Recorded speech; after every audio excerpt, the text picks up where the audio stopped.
Welcome to the Best Known Church Show, where we show you how to 10x your reach with church marketing that will help you increase your impact, make more disciples, and become the cornerstone of your community again. This is for the leaders with an outrageous vision, because anything less would be an inaccurate reflection of our Creator. The ones who have unreasonable faith, because you know God works unreasonable miracles. And the ones who are relentless in the pursuit of your calling, because anything less would not make a good and faithful servant. If that's you, you're in the right place. Now, please welcome your host and guide on this journey to become the best known organization in your community, Justin Nava. Hello. Welcome, Pastor. Today we're talking about how you're constantly trying new things in your ministry.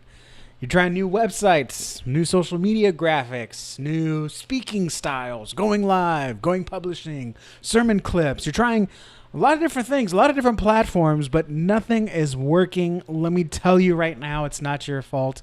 People are always trying to sell you gold, silver, diamonds, silver bullets, magic cure, saying this is it, this is the thing.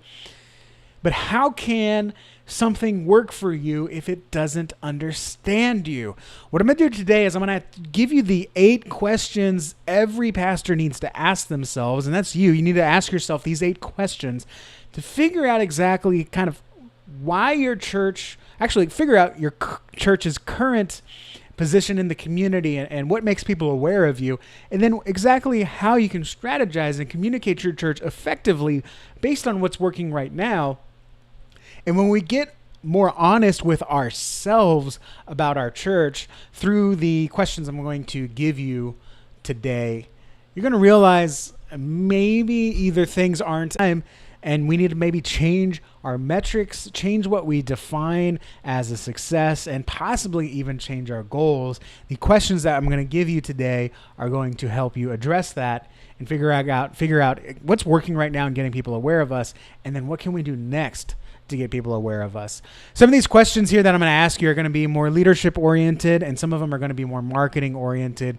My name is Justin Nava. If we haven't met, I run a marketing agency, Nava Church Marketing, where we help more people become aware of you, engage with you. I mean, your church could make a greater impact if more people just knew you existed. If they didn't think of you as just that church, but they knew exactly where you fit into their lives and what they can expect when they engage with your church. The anxiety would be gone. The fear would be gone. The uneasiness would be gone. There would be more trust. There would be more empathy. There would be more authority. And there would be more listening to what you have to say, which we know is what God's laid on your heart to communicate with them. It all starts from them knowing you exist. And once they know that, they start listening, they can engage, you can make more disciples, create a greater impact, and better serve the people you're called to serve. That's what this is all about. That's what I'm all about. I'm a marketing guy. I'm in church leadership. I understand some of those things. I'm not here to fix your discipleship strategy. I'm not here to create your core values and missions. I mean, I can help you clarify them. I'm not here to tell you what to do. I'm here to bring out the best of what you're doing and effectively communicate it, again, to the people you're called to serve. So if you don't know anything about us, go to novachurchmarketing.com after we're done here, or just listen to this show first, and you can know exactly where we stand in helping you reach more people. So, I was talking to a gentleman this morning, Matt Lundy from For Ministry Resources and Pastor Circle, and he's helping counsel, but he's created places for pastors to receive support and help in their ministry, whether that's avoiding burnout, whether that is the stress and anxiety that comes with church leadership. It's a different kind of anxiety. It's not the anxiety of the world collapsing. It's not the anxiety and paranoia of, is my family going to leave me? It's an anxiety of, am I doing what God's calling us to do? I think it's a very unique thing. He shared with me a pastor that he has supports in Kenya, that he has a saying that he says, it's a Kenyan saying, but he told Matt, and now Matt has it plastered on his wall, and I thought it was the perfect introduction for today's show. And that's this little Kenyan quote here, or Kenyan philosophy. A problem shared is a problem solved. And I love that. And I think the problem shared, we don't need to go be running it around and sharing it to our elders, our spouses. First, I think they can be in the support chain, but I think we have to share our problems with ourselves. We have to recognize the problems within ourselves, but not only that, just recognize the current situation. And the current situation may not be a problem. Okay? So we can just be honest with ourselves, but in order to be honest with ourselves, we have to know the questions we should ask ourselves. So let me share with you these 8 questions here that every pastor needs to ask ourselves. And when we ask these questions, we'll kind of figure out, okay, this is kind of what we need to be working on and focusing on as we work to effectively communicate who we are. And every communication strategy should build on the foundation of the answers you're going to give yourself today. So this is a self-test, but not one to be taken lightly. So if you're listening to this or watching this, well, I guess you shouldn't be watching this while you're driving, but if you're listening to this while you're driving, if you're watching this while you're in the kitchen or whatever, by all means, don't stop what you're doing. I'm not going to tell you to pull over, but I am going to tell you to really give this deep consideration in whatever you're doing. So question number 1, and if you only answer one question today, don't you love it when do you ever say this, Pastor? Don't you love it when other pastors lead there? If you only remember one thing from today, remember this. I really mean it this time, though. I mean it all the time, right? Don't ever say things you don't mean. Here's a question that if you only answer one question today, answer this question to yourself. If you did not pastor your church that you're at right now, would you attend that church?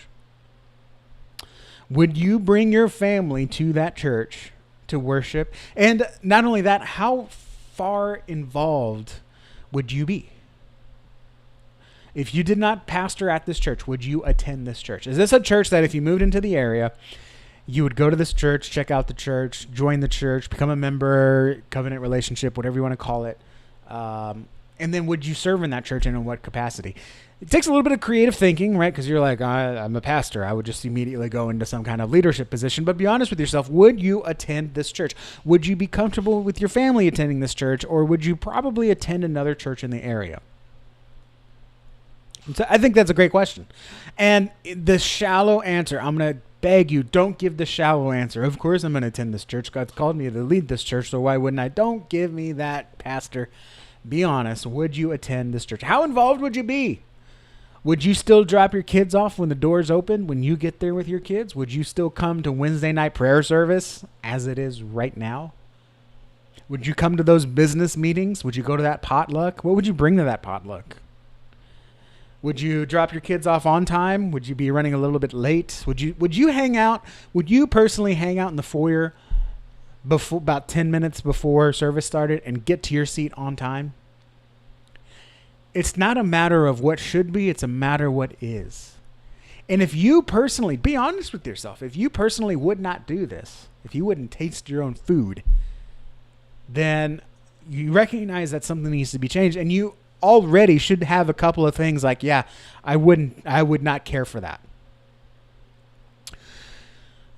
I don't ask this question to tell you what to change or to even bring up that these are things that are to be changed, but these are things that are running through the people in your city, the people in your community.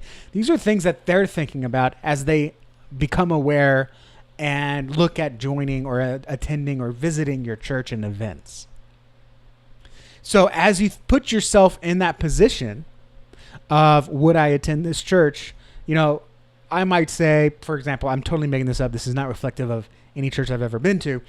I would say, I would get here probably right on time. The coffee's not very good. The donuts are stale because they've been out in the air, open air, since 8 o'clock. Service starts at 9:30. So I probably get here on time, probably be running a little bit late, come in, sit in the back. And you know what? It doesn't sound very good in the back. So, it's kind of, I don't know if I really enjoy it. No one really shakes my hand.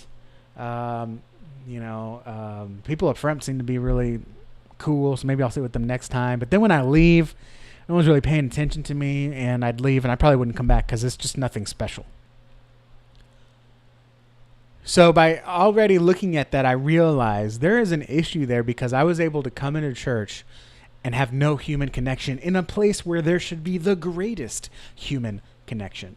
And that's not necessarily a bad thing. You may see things that need to be organized, optimized, streamlined, delegated, offloaded, anything like that. This is just some of the starting points to get into exactly what others are going to experience as they come to our church. And your church doesn't have to be for everybody. I understand that. If anybody in the world understands that, you know that I know. If you've been listening to me for more than a few days, you know that I know that I understand that. I know that you know that I understand that. There you go. Now, let me ask you this. After asking that question, what outcome do you want in 2 years from your church? It could be totally unrelated to this question, could be related, closely related, but this is a good question that we always need to ask ourselves. Notice, we're not talking about marketing, okay? This is what separates great marketing from terrible marketing. Terrible marketing, things that don't work for your church, just come in and start changing things, right? How many times have you had someone join your church and just want to come in with a wrecking ball? Or a volunteer that's like, hey, I'm ready to start making changes, and they just come in with a wrecking ball. I don't want to take that wrecking ball approach, and the question should reflect that. We're not going to be taking a wrecking ball approach. We have to understand where we are right now and get clarity on the blind spots that we might have, and then recognize where we want to take things. So, Pastor, question number 2 is, what outcome do you want to see in 2 years from your church? Do you want to be packed house, 80% packed, already working on building your extension for the sanctuary or building the new building? Do you want to have your current congregation be the exact same size, but you've birthed 2 sister churches? Maybe you want to have no church at all. You just want to have a church of groups. Whatever it is. What outcome do you want in 2 years right now? And then a little bit of a follow-up question. This is question 3. In 3 months, what would be the biggest change you can make in your church that would move you towards that end result? The biggest thing you can do in 3 months. Maybe it's we got to start fundraising. If we're going to hit this goal in 2 years, we got to start fundraising now, which means in 3 months we got to start working on it. Maybe it's we got to kick discipleship into gear. We got to start doing groups. We got to stop. If groups are so important, we got to stop stopping them in the summer. If groups is doing life together, we need to keep doing life together in the summer. We need to make that change now, right? I know it's August, summer's over, but as an example. On the same coin, flip side, this is kind of question 3B. In 3 months, what's the biggest change you can make to your church that would get more people engaged with you? What are the things that you can do that would in the next 3 months, August, September, October? We're not talking about holidays.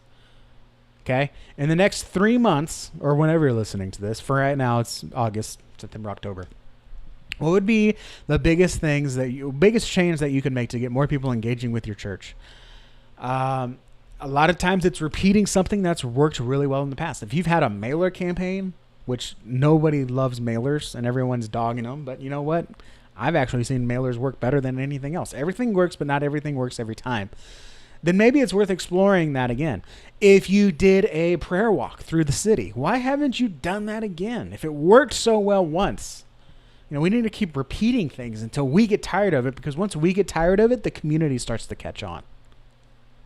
Which is why you always hear me say outrageous vision, unreasonable faith, relentless pursuit. You hear me say that over and over again. And if you haven't heard me say it, hello, this is the 100,000th time I've said it. I wear something about it every day. I'm tired of it, but I got to live it because people still have not heard it. So in 3 months, what's the biggest change you can make in your church to make more people engaged with you? Maybe it's a greeter ministry. Maybe you've got lots of people coming in, or several people coming in, and they just go right back out. It's that old college paycheck. Things come in, and things go. Actually, I shouldn't say college. Early marriage paycheck, right? Things come in, things come out, right? You got the bills come in, the bills come out. The visitors, the guests come in, and they go right out. Maybe that's the biggest change.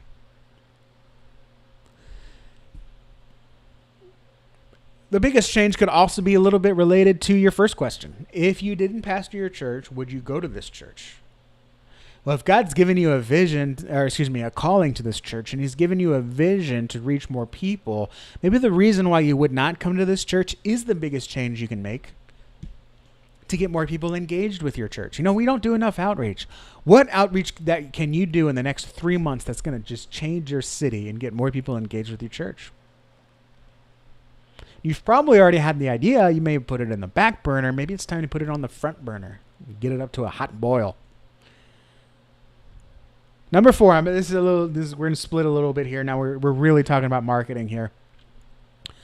What specific needs what specific needs in your community is your church speaking into? This is a really, really tough question for pastors to answer, especially pastors I've noticed that have grown up in the church. And hey, I'm a Baptist boy through and through. I've grown up in church, and this is a question that I am still trying to figure out what exactly this means. And I only began to understand it once I stopped hanging out with Christian people and started hanging out with Jesus. Or excuse me, started hanging out with non-believers like Jesus did. Okay? And I understand it wasn't so much Jesus went hanging out with sinners, but it was more the sinners that were hanging out with Jesus. Same thing in this scenario. So what specific needs is your church speaking into, right? A lot of folks will say, well, we are just spreading the word. We're getting the gospel out in the community.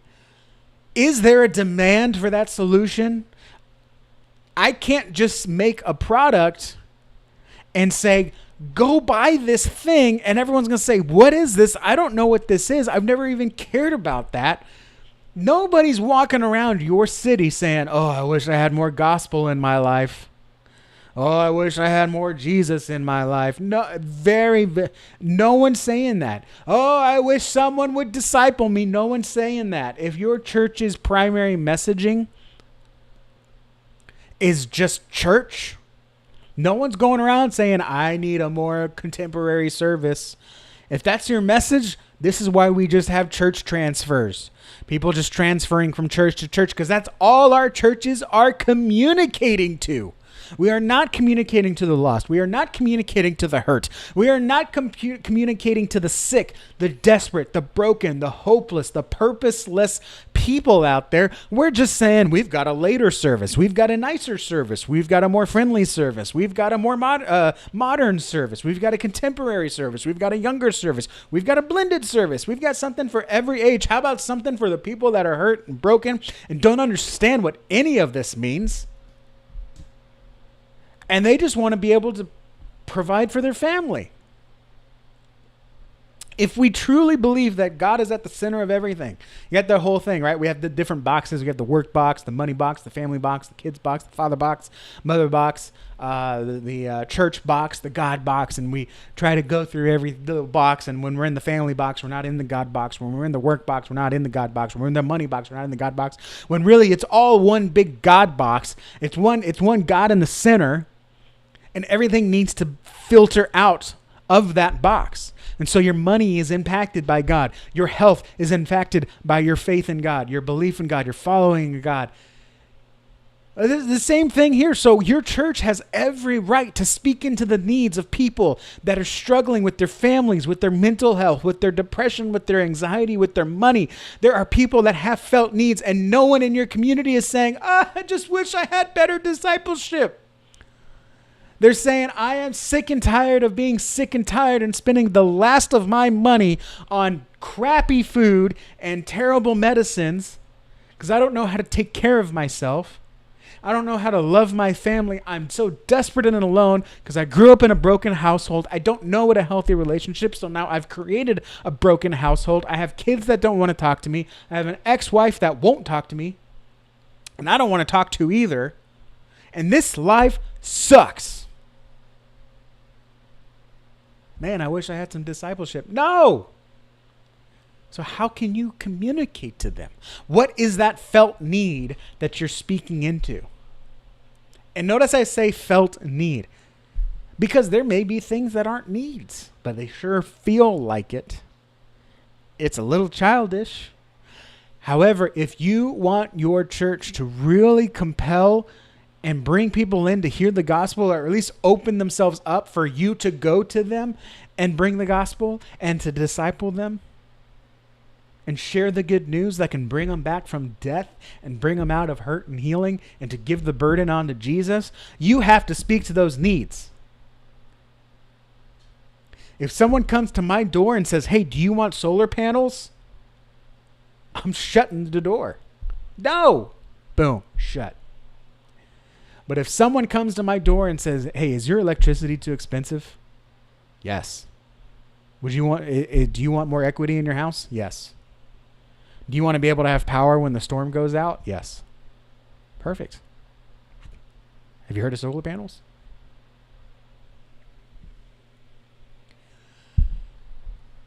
How you present and communicate your church is how people will value your church. And again, there are the way things should be, and there is the way things should be, and there is the way that things are. Look, on Sunday morning, the driveways should be empty.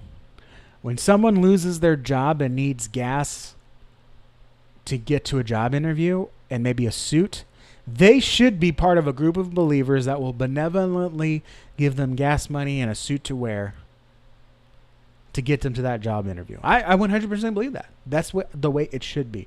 The way things are, for whatever reason, I have my reasons, that the things that I believe are the reason why we're in this mess and why more people are just broken, desperate, crime is on the rise, suicide's on the rise.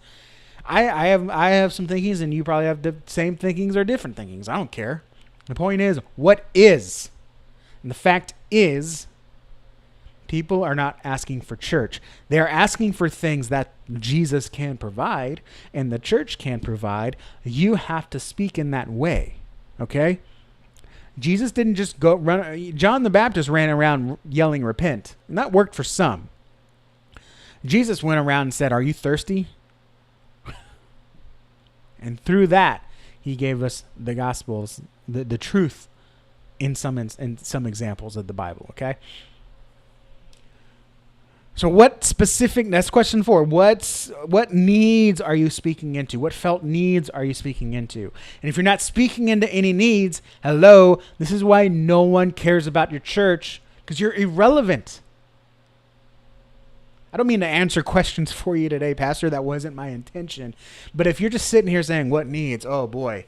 I tell you what, we teach Jesus. We tell them they need Jesus. No one's running around. Jesus ain't going to pay my bills. Jesus ain't going to give me my medicine. Jesus ain't going to raise up my daughter. It is the foundation for all those things. But you need to address those other things first. You need to break some bread, multiply some fish, meet them at the well, bring up the water. Jesus did all these things to address the hurt and the pain that people were feeling, the hunger that people were feeling. We can do it too. And there's nothing less righteous about that, I believe. Hey, question 5 here. Let me ask you this. You only have 1 hour a week to make more people pay attention to your church. If you only had that 1 hour, what would you be doing to get the most impact? If you only had 1 hour a week to get people paying attention to your church, what would that one thing be? I think we throw a lot of things, shotgun approach. We throw a lot of things out there and we look at, hey, that really worked, but we don't really ask, how can we streamline it, repeat it, make it more reproducible, and make that a part of our ongoing strategy, right?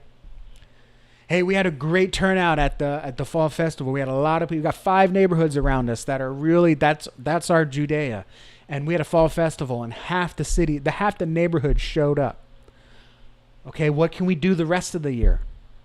Guess what? They need the church just as much in March than they did in October.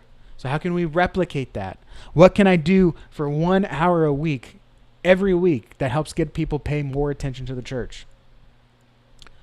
I had someone tell me, hey, I went on a podcast and our church website went down because we had hundreds of hits within an hour. The website couldn't handle it. First of all, your website should be able to handle that, and mine do. But then, so obviously that hour podcast got you huge hits plus consistency afterwards. What's another podcast you can go on this week? What's another hour that gets you the most impact to get people paying attention to your church? which will then put them into your process to be discipled. That's a huge one. And then as pastor, let me ask you on a personal level, this is question 6 if you're keeping track.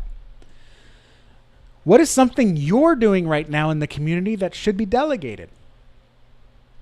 I had a great conversation in our our client mind, where we talked about delegating and how important it is for pastors to delegate. And the number one thing that if you're feeling like you got burnout coming is you got to ask yourself, what can I give to someone else? And I want to ask it in a more targeted way. What are you doing right now in your community that should be delegated? Maybe some pastors are saying none, and I understand that. I think that there's a pastor that I know who would intentionally go to the Starbucks by the church and just strike up conversations with strangers. If a family came in or a single mom came in and he kind of maybe saw them before and knew a little bit of their situation, he'd buy them coffee. I think that's great. Maybe delegated isn't the right word, but have someone else come with you or someone else do it. Replicate it maybe. And so someone else can join you on that journey, first at the same Starbucks and then at their own Starbucks, their own coffee shop. Which I would much rather it be at a local coffee shop, but you do what you can with what's around. So I know another pastor that serves on the school board. There's tens of dozens of schools in a small town.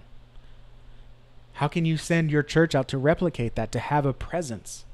And figure out where can we fit in with the school to help serve these kids, serve these families, and help these families in the name of Jesus. I got a pastor that plays in the softball league. Bring some friends. Get some church members that are going in the basketball league. Right? What is something that you're doing right now in your community that helps get the word out about your church that someone else could do with you or instead of you while you go do another thing? This is a fun question I like to ask. That's why it's towards the end. It's kind of weird when you ask it towards the beginning. But this is a fun question. It's more of a creative, out-of-the-box thinking, and that's this. What's a weird reason someone comes to your church? I've heard a lot of them. Oftentimes it's because something else happened at another church. It's like, well, I'm a church-going person, and the other church down the street that's close to me, pastor and me got into it because he thinks the earth was created in 6,000 years, or he thinks in the gap theory, right? That's weird. For someone to go to your church because they don't want to go to another church is weird. Maybe they go to this. You know what? Honestly, I go to this church because Martha runs the women's ministry and she gets me, right? Now, I don't think that's a weird reason. However, that's not a normal reason to go to a church because the woman's pastor gets you. Because she also, I was going to say macrames, but because she also loves to paint, right? That's a weird reason. You would not put that out there. However, once you start thinking of these reasons, you start to realize what kind of person actually comes to your church and gets involved. And this will give you inklings and insight into, well, exactly who are we reaching? Who are we reaching out to and communicating with, and what kind of community are we building? I'm trying to think of another weird reason. This one's a great one. I go to your church because you're the only church that doesn't bother me when I walk in the door. That's a weird reason in today's day and age. Everyone's trying to train up greeter ministries and contact points and connect points and greeter in the parking lot, greeter at the door, usher to bring them in, help carry someone's bag to take you over to the nursery. I had someone tell me I go to this church specifically because I don't have to shake 12 people's hands when I come in the door. When I go in there, there's a nice table that they say, there's signs that say, you got a question, come to this table. We're not going to come find you out. People leave me alone here, and I'm comfortable because I'm an introvert. It's a church for introverts. That's a weird reason, but when they lean into it, they know exactly how to plan their events. They know how to communicate their events, and they know what not to do in their events. They're not going to make a giant, hey, everyone's going to do this. They do little pockets, right? Board game nights are fantastic because there's just little pockets of groups. You don't got to talk to everyone. You just got to talk to the 3 people that are playing your favorite game. So what's a weird reason why someone comes to your church? The last question is this, because we've talked a lot about the physical realm. Let's talk about the digital one as well. And it can be in the, when I say digital, I don't mean global internet. I'm talking about your local, your online presence, but for your local people. And that's, what are people saying about you online? Are they saying anything about you online? And when I say, are they saying anything are people talking about your church in social media? Are people sending your church messages? Are people leaving you online reviews? Is anyone is the news writing about you? Are podcasts talking about you? If they're not talking about you, they don't know you. And if they don't know you, people cannot go to you. You got to get people talking about you online. Public relations is a huge part, and that's why we do it as part of our definitive church marketing method. There are folks that have told me, this is crazy, don't do this, this needs to be its own thing. And I say, no, it has to be part of this formula to help you reach 10 times more people, because if you can't get people talking about you, you can't get new people knowing about you. You've got to get in front of new people in new communities, and the best way to do that is to get people talking about you. And right now, the best way to do that is to get people talking about you online. So is anyone saying anything about you online? The sad truth of the matter is, it's now more popular to talk about your politics than to talk about your faith. And I know so many people's political affiliations and beliefs. I don't know where they go to church. And I think that's a problem. I know a lot of people's political affiliations. I don't even know if they're a Christian.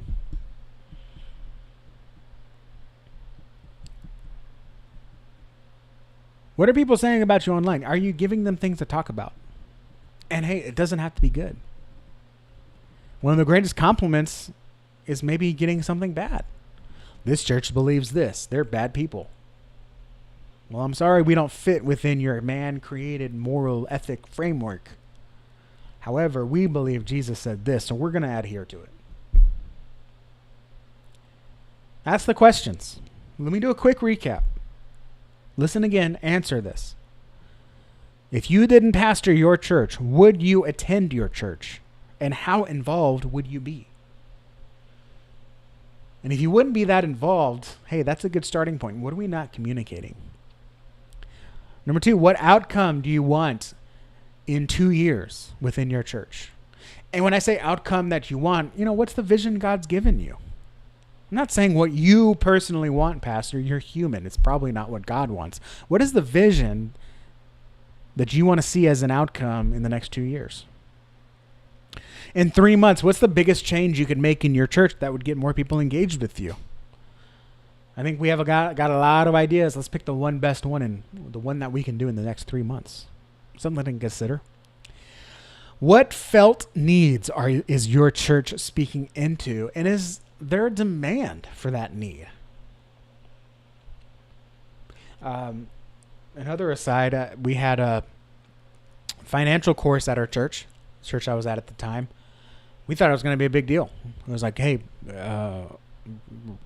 money's tight. People cite that as a reason they don't give. Debt's going up. Economy's getting tighter. We should do a course on money. We should do it like, what does God say to do about your money? 2 people showed up. Because no, it wasn't the problem. That was an excuse. Wasn't a problem. Wasn't a problem with how we promoted it. Wasn't a problem with the curriculum. The problem was not many people wanted to fix that problem. On the other hand, in my small group, where we had 8 young families, money was a big problem. Because we had very little savings. We kept spending a lot of money.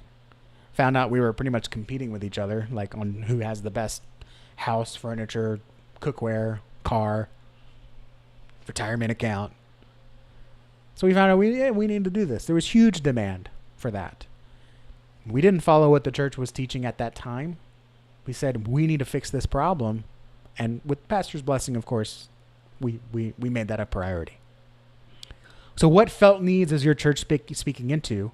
And what you are communicating right now, is there a demand for that solution? I could beat that horse forever. You only have 1 hour a week to make people pay attention to your church. What would you do during that 1 hour to make the most impact? What would that one thing be?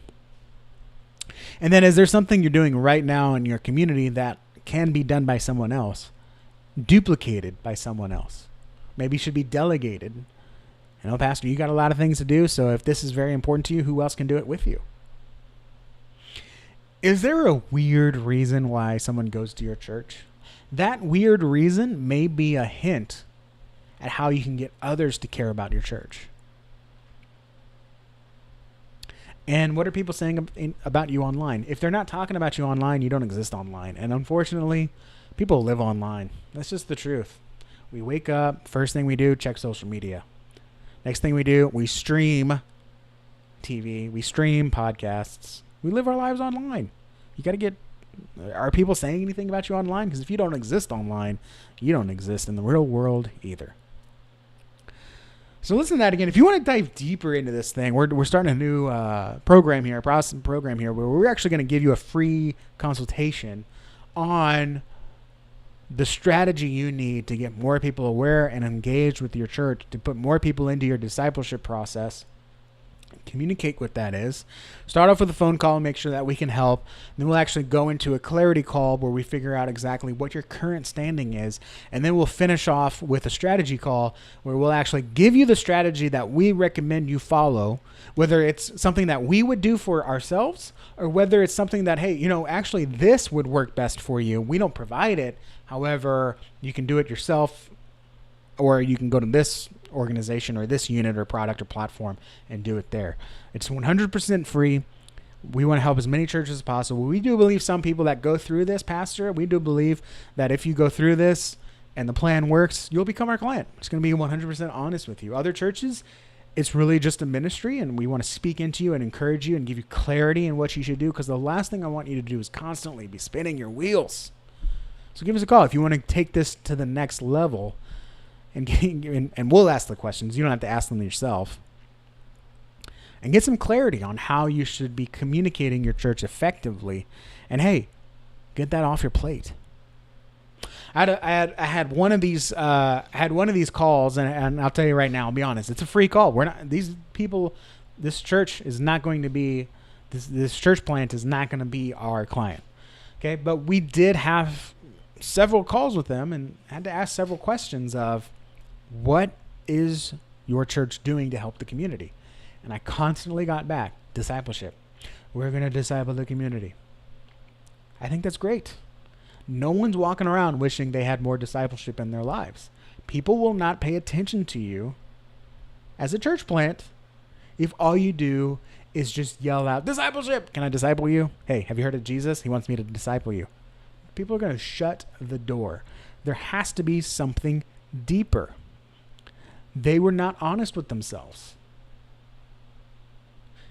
And I had to have an honest conversation with them. I said, hey, look, no one's going to pay attention to your church, and your church can grow. You can absolutely can grow, and you can have a body of believers that will be in discipleship with each other.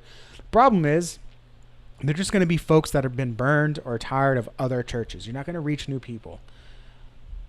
It's tough. It's a tough conversation to have, but it is one to have. You can market discipleship. You can promote discipleship within your church. You're just going to get other Christians. You're not going to reach the people that you're being called to reach. And you're going to create a very big boundary of the person that says, you know what? Maybe I'm finally ready to just meet this Jesus, go to church, and come face to face with what I've been trying to avoid all along. And then when I go onto your website and it says discipleship matters, come be discipled by us. Find real discipleship with real people. What? I just wanted to go to church. This sounds like a cult. We know what it means on our side of the door, but on their side of the door, it's confusing. It's anxiety inducing. It's honestly sometimes misleading. So you need to be honest with yourself. Ask yourself these questions. Write them down. Ask them to yourself every year. Because I ask myself these questions too, for my church, my group, my business. Get clarity on where we are right now, and that will help you figure out what needs to happen next, and how do I communicate our church effectively to reach more people. If you want to talk about this more, if you want to get that free consultation, give us a call, 832-861-7654. I think the funnel is live. The website is live, 360.navachurchmarketing.com. It's kind of an ugly thing, but we're going to fix it up later. But if you want to go ahead and get in on that free consultation process before we book out, and you got to wait longer and spin your wheels longer, go to that website. Give us a call, 832-861-7654. Hey, wherever you're watching, give us a like, subscribe, leave us a review. You know, this stuff, that kind of stuff, we want to get people talking about us. We've got several people that call me and say, hey, we heard about you from this or that, and that's exactly what I want for your church. So leave a review, leave a comment. You'll see how easy it is and how we can get more people doing that for your church. God bless. And I'll see you guys next time. That's going to do it for today's episode of the Best Known Church Show with Justin Nava. Be sure to subscribe to stay updated on the latest news, strategies, and resources that you need to reach 10x more people and become the best known in your community. To send us a message or leave a voicemail for Justin to be played on a future show, visit thebestknownchurchshow.com. And if you'd like to work with us so you can focus on your ministry, give us a call at 832-861-7654. Until next time, stay outrageous, unreasonable, and relentless.